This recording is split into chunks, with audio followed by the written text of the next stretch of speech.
Now we have a panel discussion on unleashing the power of emerging technologies for taking citizen-centric governance to the next level. I would like to invite Arpit Gupta, Assistant Editor, ETGovernment, to moderate the discussion. Over to you, Arpit.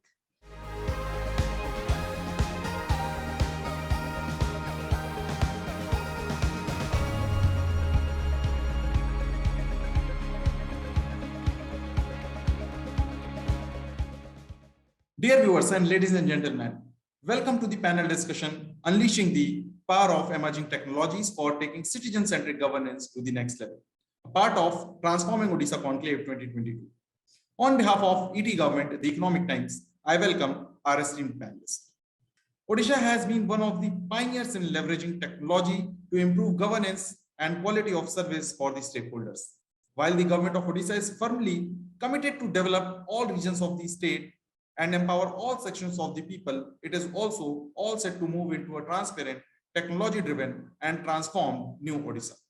The government has prioritized the delivery of essential services, creation of livelihood opportunities, and development of key and basic infrastructure, including connectivity, provision of safe drinking water, power supply, supporting agriculture with irrigation and other facilities, and taking healthcare and education to the next level. Today in this panel discussion, we will hear from the who's who of the government that how Odisha is leveraging the power of emerging technologies for taking citizen-centric governance to the next level and what is the future roadmap of digital transformation in the state. Ladies and gentlemen, to lead the panel, I am joined by eminent leaders. Please join me in welcoming Mr. Sanjeev Chopra, Agriculture Production Commissioner-cum-Additional Chief Secretary, Department of Agriculture and Farmers Empowerment and Home Department, Government of Odisha. I also welcome Mr. Vishal Kumar, Principal Secretary, Finance Department, Government of Odisha. And last but not the least, Mr. Susanta Kumar Purohit, Special Secretary, Housing and Urban Development Department, Government of Odisha. Let's begin the discussion. To begin the panel discussion, I would first like to go to Mr. Sanjeev Chopra, Agriculture Production Commissioner-cum-Additional Chief Secretary, Department of Agriculture and Farmers Empowerment and Home Department, Government of Odisha. My first question to you, sir, Odisha is one of the pioneer states that has been using technology in agriculture and farming.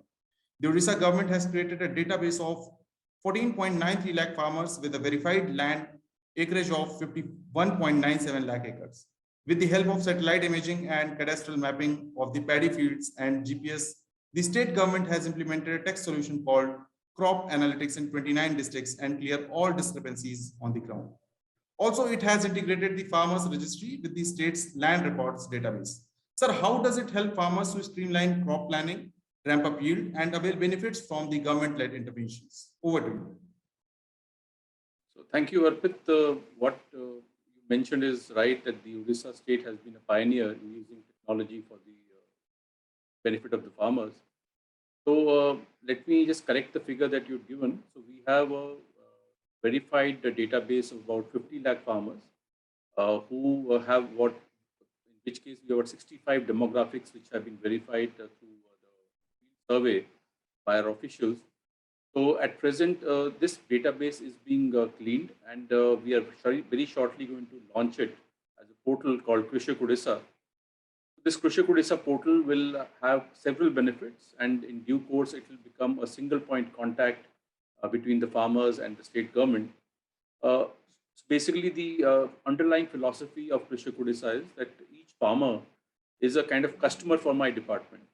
So we would like to reach out to the farmer in a customized way, not in a general way, find out what the issues are in terms of his input supply or in terms of his marketing issues, and try to address it to the best of our ability. So having a Krishak Odisha database of 50 lakh farmers, which as I said, would be thrown open to the public in May 2022.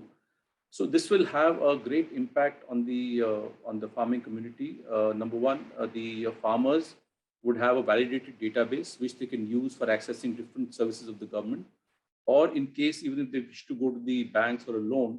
So banks need not now verify the details that are giving once again. So those are verified details which the banks can refer to in case they are to sanction any loan to that particular farmer.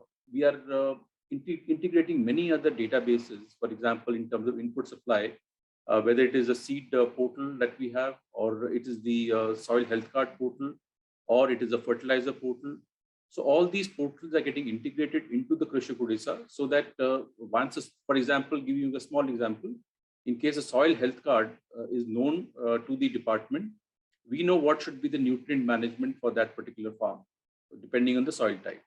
And accordingly, we would be using our extension machinery to recommend to the farmer to use the right amount and right proportion of fertilizers, nutrients, micronutrients, macronutrients, so that not only does the farm get the benefit of the right nutrients, but also there is optimum utilization of the money that the farmer is spending. So as I said, so from input supply stage to the stage of, let's say, loans, and also in terms of marketing, we would be like UPI. In terms of UPI, it's revolutionized the fintech in the entire country. Similarly, with regard to the UPI kind of a base that we are developing. So what we would be doing is that this particular database, which in course of time would probably cover the entire farm households, probably going up to about 70 lakh families in the state who are agriculturists or agricultural laborers, or even tenants. So once they all get covered with all these layers of their input requirements, their outputs that they're producing, this particular application can then offer great opportunity to the private app developers. We will be able to offer them this information, of course, randomized, and which should be, let's say, not disclosing their identity and so many other things. It would just offer these input suppliers and the marketing companies some idea of what the market is in Odisha and targeting the products to the right kind of database of farmers. So this, we are hoping that in the next few months, this will get operationalized. And this will be the first of its kind intervention in the country, which I'm hopeful that revolutionize the way farming sector is being developed in the state. Second issue that I'd like to mention, second development that is happening in the state is with regard to the Sugam Portal. So we are having, for the first time, the state would be having a single window portal for farmers, in which all the schemes of the Department of Agriculture and allied sectors like fisheries and animal husbandry. So the farmer just needs to go to one portal to apply for different applications, different schemes of the state government or government of India. And once he's applied on this particular portal, the application will be assessed. In case he's eligible, the application gets sanctioned. In case he's eligible for subsidy, that gets transferred to his bank account because it's linked to the bank account. And moreover, in case, let's say, it's an agri-entrepreneur who needs the services, let's say, of a department such as labor and labor department for a small factory license or a boiler license, or he needs a water connection, or he needs energy connection, all those services of these departments, which are also online, will be integrated. So using this one Sugam portal, he'll be able to not only access all the government schemes, but in case of an agri-entrepreneur, he can also access all these departmental services, so that, of course, these are entrepreneurs who are very, very new, and they deserve all the handholding that we can give. So we are hopeful that this portal will enable them to have a very smooth transition from being a, let's say, agri-entrepreneur to somebody who is able to market his products throughout the state and other parts of the country. After Mr. Chopra, I would like to go to Mr. Vishal Kumar Dev, Principal Secretary Finance. And sir, my first question to you is, Odisha's economy has seen a rebound in the financial year 21 and 22, despite the second and third wave of COVID-19 hitting the state. Which sectors became the lead sectors and the new driver of growth in Odisha? Over to you. Thank you, Arpit. The last 2 years of the pandemic have caused immense suffering and misery to all of us all over the world. And one just hopes and prays that, the whole thing is behind us now. And everyone's looking forward to new growth opportunities. So is the case with Odisha. So if you look at the last 2 years, industries, MSME, tourism and hospitality were the worst affected sectors. And in fact, agriculture sector kind of showed some resilience in the first year of the pandemic, but it faced a contraction in the second year, which is last year. Overall, there was a contraction of about 5.3% in Odisha's GSDP in 2021. And but what's important is that we've had a very resilient recovery. And in fact, in the last financial year, we have been the fastest growing state in the country. We have posted a real GSDP growth of about 10.1%. which is the highest amongst all these states, as I said, being the fastest growing state. If you look at which sectors contribute to this growth, industries and services stand out. Agriculture contributes about 20% of the economy, and industries and services contribute about 40%, more or less equally to the economy. And these industry and services are the sectors which have actually seen this phenomenal growth in Odisha. Well, industry sector, in fact, saw growth of 14.5% over the previous year. And if you look at the reasons as to how this happened, there have been several initiatives by the government of Odisha, including a single window system, which works very well. We have a ready land bank of about 1 lakh of acres. The clearance system is very fast. We have very attractive sectoral policies. There is a startup policy. The government has given a lot of focus on improving the ease of doing business within the state. And all of this has together, catapulted the industrial growth within the state. And you see the results there. What I would also like to mention is that we have a very strong focus on creation of assets and capital outlay. In fact, our capital outlay to GSDP ratio is again the highest amongst all the states in the country. It stands at about 4%.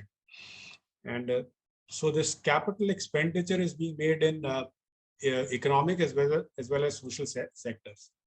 So if you were to look at the whole summary, we've had a very fast and a very broad-based recovery, primarily driven by industries and services. Mr. Susanta, you heard Mr. Chopra and Mr. Dev. Now I'm asking you the first question. You are currently working on some of the flagship programs of the state government, such as smart LED, street lighting, digital door and street numbering. How are you leveraging technology to create a robust ICT infrastructure and strengthen citizen-centric services? Over to you. Thank you, Arpit. Actually, our department, Housing Urban Development Department, has the mandate to cover all public streets and slums in urban and peri-urban areas in all the 115 urban local bodies in Odisha through energy efficient smart LED public street lighting infrastructure, thereby leading to better illumination and increased vehicular and pedestrian safety during night hours, and also saving energy through modern and robust infrastructure, and also to reduce the greenhouse gas emissions and carbon footprints. So we have already installed 4,08,000 odd street lights in the entire state, and we have almost the lighting position in the entire state is extremely good.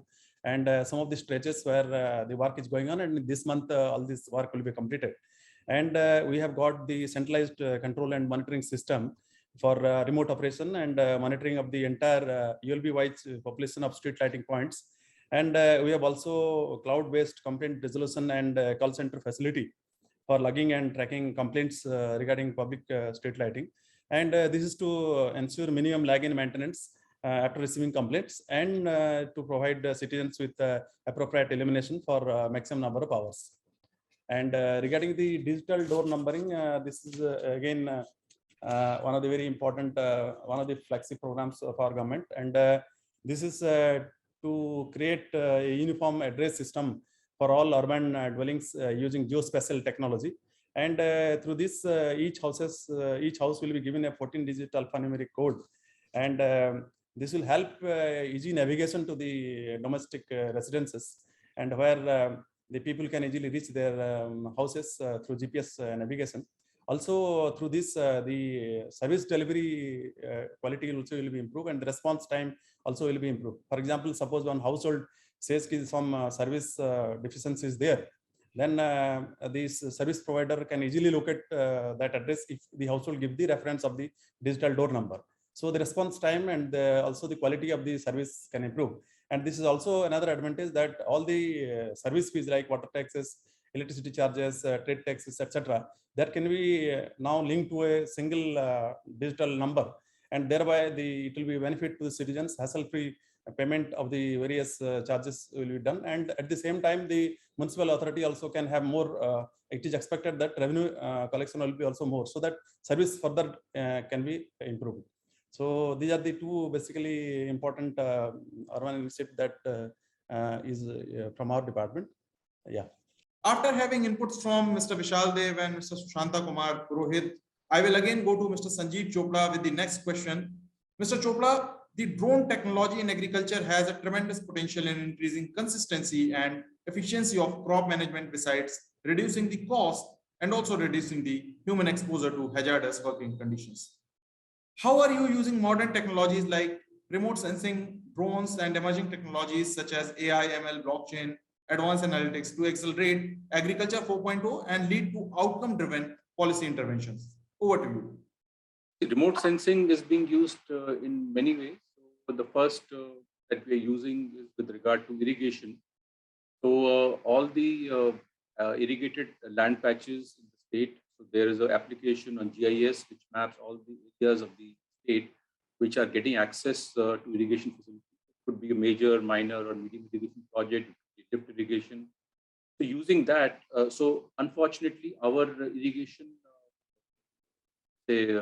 potential that is created, the utilization is not as per our expectation. We'd like the utilization is very close to what the potential has been created, which has been consistently lesser than what the utilization should be. So we are now using remote sensing to ensure that these land patches which are irrigated, we are having joint planning then with the department officials and also with the officials of the water resource department to plan for these land patches which are getting the irrigation facility, superimposing that on the cadastral map of the state, so that when we are drawing up our plans for Kharif or for Rabi, we are factoring in these land patches and ensuring that our extension officers reach these areas and help the farmers plan for the next crop, so that the optimum use of water can be made. Also, with regard to, let's say, finding out the drought conditions in case any particular area is facing water stress or moisture stress, that also we are in discussions now to develop some early warning signals of an impending kind of a drought, so that we can plan the other relief measures which need to be given to the farmers, and also in case they can be guided about any kind of a suitable crop variety that they can take on the land which is having moisture stress. Besides that, with regard to the soil testing, also we are using remote sensing to divide the entire state into grids. And as per the, let's say, the norms, that a 10-hectare patch will be, unirrigated patch would be treated as one grid, and a 2.5-hectare patch would be treated as another grid in case it is irrigated. So to plan our soil health card program also, we are using remote sensing so that these land patches can be tested for soil. And after that, they could be given the right kind of nutrient management, what they should be receiving. After these really great insights by Mr. Chopra, I would again go to Mr. Vishal Kumar Dev for the second round of question. Mr. Dev, how are you establishing a robust digital payments infrastructure in Odisha? What is the future roadmap to become a cashless and digitally enabled state? Over to you. Arpit, the first thing that I would like to say is that Odisha has been a pioneer in fiscal reforms and governance since many years. We were the first state in the country to introduce e-receipts as part of the integrated financial management system way back in 2011. And if you look at both the sides of receipts of money by the government and payments, on the receipt sides today, 97% of our receipts are electronic. And we have completely revamped the receipt system to include most of the new modes of payment, which includes wallets, UPI, credit cards, internet banking, etc. Of course, there are some areas in the rural hinterland where connectivity is a problem, and therefore we provided for offline modes of payment over there. Efforts are on to ensure that connectivity is made available to these areas also within the next 1 year, so that these can also be brought into the digital payments framework. On the payment side, I'm very proud to say that 100% of government payments are done electronically, and this includes payment to people who have through the DPT mode also, and we use IFMS to make this payment. It uses the RBI's e-Kuber system. In fact, I must tell you that RBI's e-Kuber system grew out of the experiment of e-receipt, which we had introduced in IFMS. So that is there, and because of a robust digital receipt and payment platform which is in place, we are also working on several new initiatives, two of which I would like to talk about. One is just-in-time payment. So the idea is that rather than releasing payments and letting them lie idle in the bank account or wherever outside the treasury system, we are working on a just-in-time payment system which would enable us to release the payment just before it is required. And the other is a smart contract system where also, the focus always has been to ensure transparency in both receipts and in payments. Mr. Susanta, now I'm coming to you with the next question. What is next for you in technology for transformation to take citizen-centric governance to the next level? Adding to this, how are you unleashing the power of emerging technologies in monitoring the supply of drinking water from tap, management of water and wastewater, and urban roads improvement, etc.? Over to you. This our government's SUJAL, drink from tap mission, under 5T, that is teamwork, transparency, technology, timely completion, leading to transformation. That initiative has been our guiding light for citizen-centric implementation of urban water sector initiatives.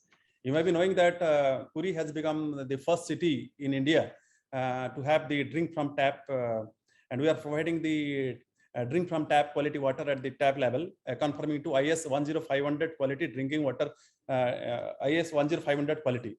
And this is 24/7 water supply with smart water management.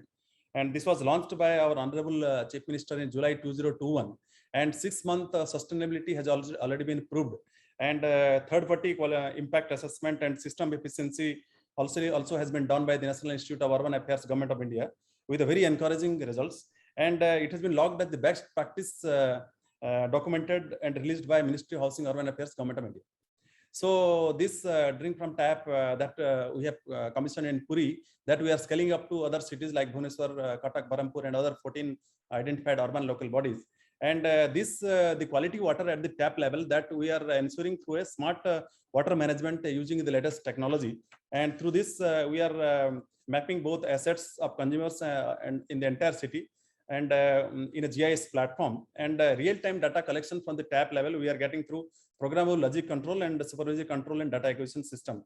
So this has actually this centralized monitoring and tracking of customer complaint redressal using GIS-based asset and consumer mapping has helped in preventing maintenance and complaint redressal and revenue collection also. For the revenue collection, we are using in large way the help of our social SSG groups, mostly ladies called Jal Sathis, and each Jal Sathis has been demarcated an operational area and empowered with MPOS machines in collaboration with our partner banks to ensure that the user charges collection system is streamlined. Incidentally, at Puri, we are collecting 100% charges from all the consumers, and that is has been possible through the drink from tap, this type of mission. And also for the wastewater treatment, we have basically two types of treatment, that is centralized treatment and decentralized treatment. Centralized treatment we are having at 5 cities: Cuttack, Bhubaneswar, Rourkela, Sambalpur, and Puri. But our government has gone for a very large scale decentralized kind of septic treatment, and we have already commissioned 100 septic plants throughout the state, and about 18 septic plants we are commissioning by June 22. And the septic capacity is already, we have exceeded the required capacity. We have already commissioned more than the required capacity. And for this, we have an app called Digit, providing easy access to citizens for raising dislodging requests, and also act as monitoring tool for state in improving the dislodging services. This app is helping state in achieving citizen-centric governance, as it has also features to take citizens' feedback.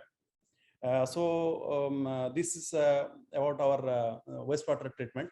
And for the smart roads, we are constructing, we are having a smart urban road execution project that is called SURE, and in which we have taken 10 urban local bodies, 66 roads, and at a cost of 165 crores, and all works are in progress. And this is with all the alternate facilities like uniform travel lane, Then equity of importance to motorized and non-motorized traffic by way of raised footpath, and adoption of precast multicolor paved block roads in the footpath, and incorporation of bollards and urban drainage, granite, etc. So we are also taking help of third-party quality assessment so that the quality of work is ensured. And we are also having concern for environment. We are giving a lot of decorating plants, etc.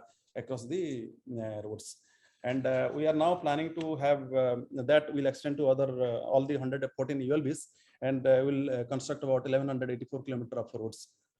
Again, I would like to ask one last question to Mr. Sanjeev Chopra, as he is also the head of the Home Department in Government of Odisha. Sir, you are Additional Chief Secretary in the Home Department as well, apart from your portfolio in the Agriculture Department. What are your key priorities and how technology has transformed functioning of overall policing system in Odisha and improved governance and helped in effective delivery of citizen-centric services to the last mile? Over to you. We have this criminal and crime tracking and management system, CCTNS, system that has been developed by the Government of India. But we are among the pioneer states in terms of utilization of this particular network, in which all the FIRs, all the charge sheets, all the tracking of the various stages of the investigation are in place. And going a step forward, we are now trying to use the portal of the Government of India, which has been developed, courts, in which all the stages of the different criminal investigation or criminal justice system, it is actually called the Integrated Criminal Justice System. From the stage of the criminal side, the CCTNS, from the stage of the courts, once the charge sheet is filed and the cases taken to the court, the e-court, in terms of the forensic, in case any particular say a sample has been sent for investigation or analysis to the forensic lab, the e-forensics, the prosecution, the e-prosecution, the prison management, the e-prison. So once if you see all these various parts of the ICJS, if they are integrated, it will become very easy to actually monitor the administration, the criminal justice system, and also ensure better conviction rates. So all of the entire country is actually having this issue of low conviction rates on account of different factors.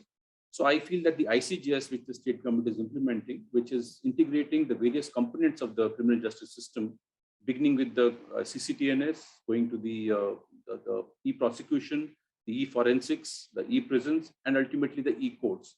So I think it becomes a holistic kind of a network in which all these cases can be tracked, and one can ensure that the justice is done at the end of the day for the common citizen. Besides, under CCTNS, we also have all the citizen-centric services for verification of the tenant or any other service that the police is offering. All that is also available on CCTNS, which we have our own state law called the Odisha Right to Public Services Act. So under this particular act, some rules have been framed which prescribe a particular timeline for each of these applications to be disposed. And we are ensuring that the citizens get these services in a time-bound manner. Again, I would like to ask Mr. Vishal Kumar Dev, one last question to you is, how can Odisha become Atmanirbhar in emerging technologies? And what is next for you in technology for transformation to take citizen-centric governance to the next level? Over to you. Arpit, as far as COVID affecting the finance department is concerned, you see, it created the twin challenges. One was the expectations and the demand for support from various segments of the society, whether it is industries, entrepreneurs.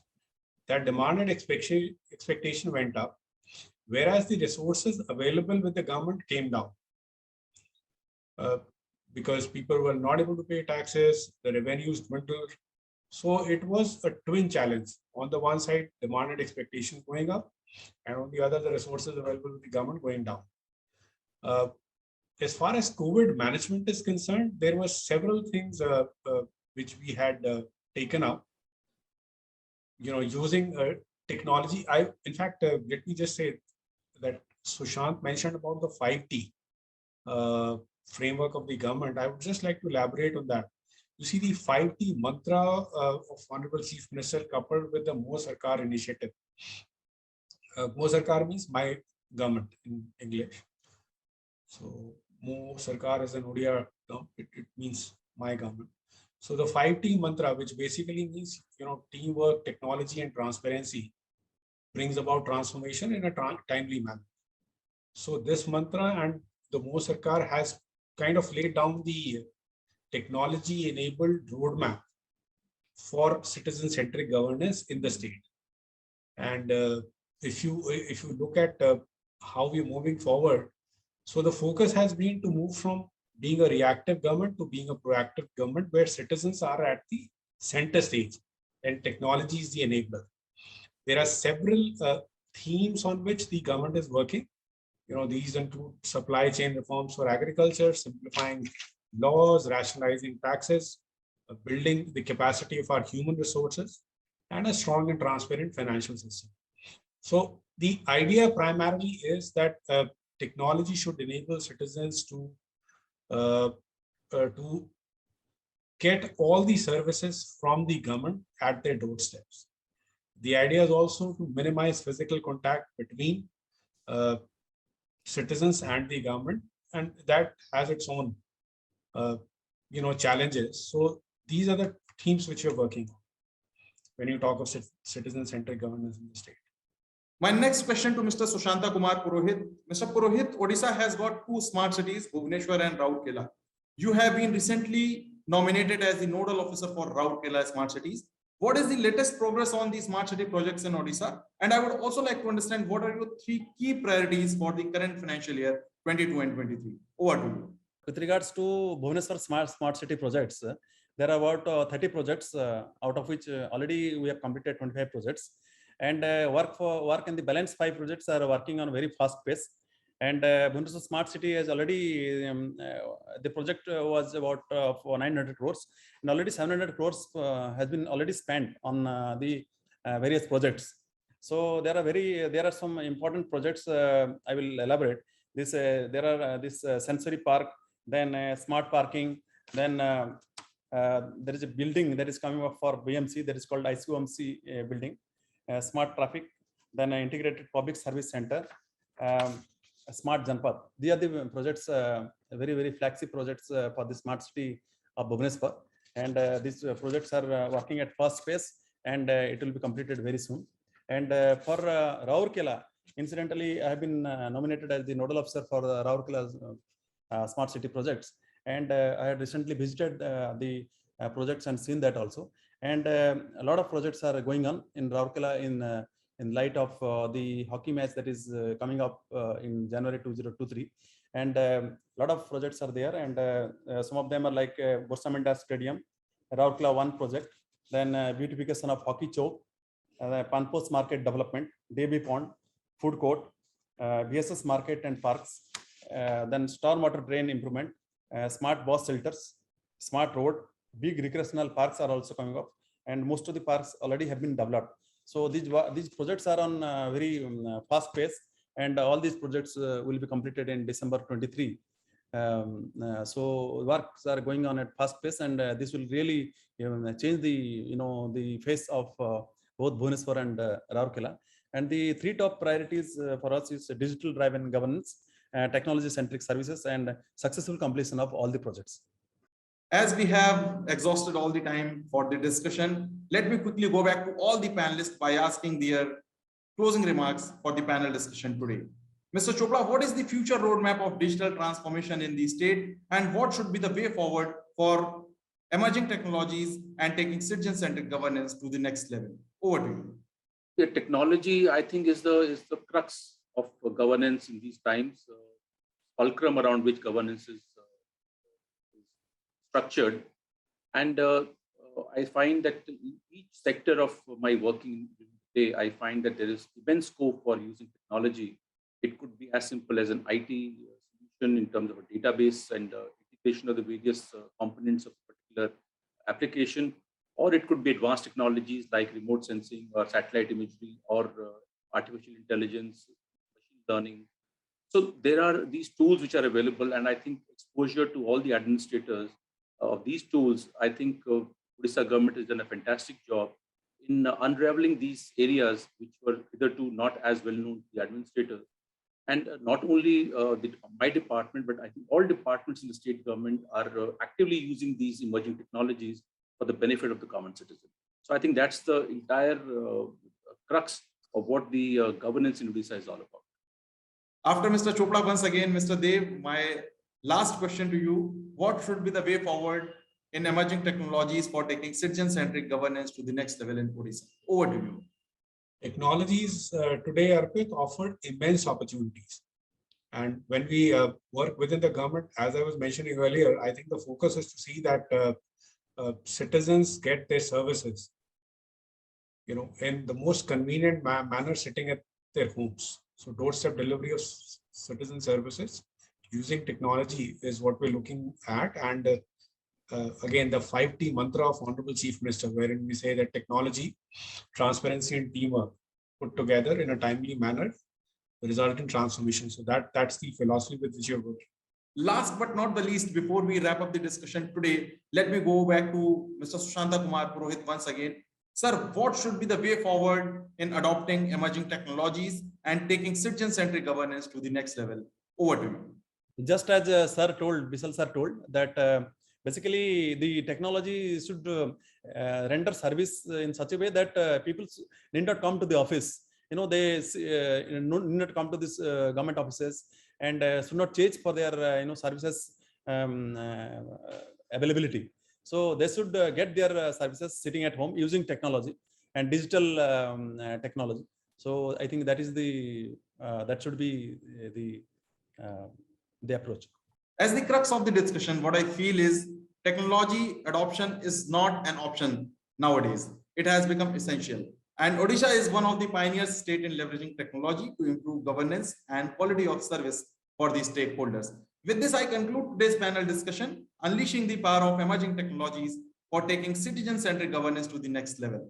As part of Transforming Odisha Conclave 2022, on behalf of ETGovernment, I sincerely thank our guest panelists. Thank you so much. Thank you.